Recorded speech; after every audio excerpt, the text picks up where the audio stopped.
آپ دیکھتے ہیں یہ جو نعت خوانی ہے مروجہ، شروع سے میں لوگوں کو یہی کہتا ہوں کہ یہ مروجہ نعت خوانی کا کلچر، یہ نقابت کا یہ انداز اور خطابت کے یہ رنگ اور جوہر اب قوالی کے نام پر نبی مکرم صلی اللہ علیہ وسلم کی بے ادبی کی جا رہی ہے۔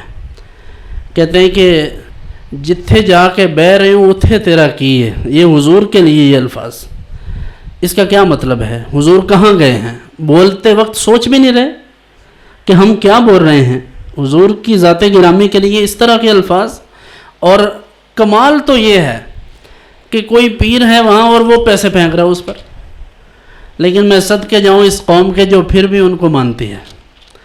لوگوں کو اتنا خیال نہیں آتا کہ جو اہل سنت و جماعت کے اس سسٹم کا بیڑا غرق کرنے والے ہیں، ہم انہی کو اپنا پیشوا مان رہے ہیں۔ میر بھی کیا سادہ ہیں، بیمار ہوئے جس کے سبب اسی عطار کے لونڈے سے دوا لیتے ہیں۔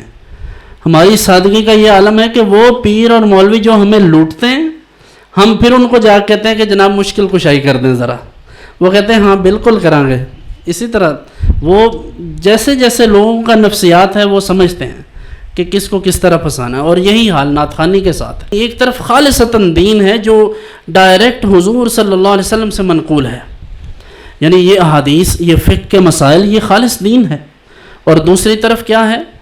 ایک بندہ آتا ہے، کسی دنیا دار کا کلام آپ کے سامنے آ کے پڑھتا ہے اور اس کو نعت کا نام دیتا ہے، آپ کہتے ہیں 50,000 نچھاور کر دو جی حضور دے نام تو، یہ ہے حضور کا نام۔ یہ کتب ستہ، یہ بخاری، مسلم، ترمذی، نسائی، ابن ماجہ، ابو داؤد، یہ ہے حضور علیہ السلام کی نعت۔ اس پر کیوں نہیں جان نچھاور کرتے؟ اس پر کیوں نہیں سب کچھ قربان کرتے؟ یہ جہالت ہے ہماری۔ دین اصل یہ ہے کہ جو رسول اللہ صلی اللہ علیہ وسلم سے ہمیں ملا، حضور کی جو وراثت ہے وہ علم ہے۔ انبیاء کی وراثت، ان کا جو اصل فیض ہے وہ علم ہے، فیضان نبوت یہ علم ہے، حضور کی احادیث ہیں۔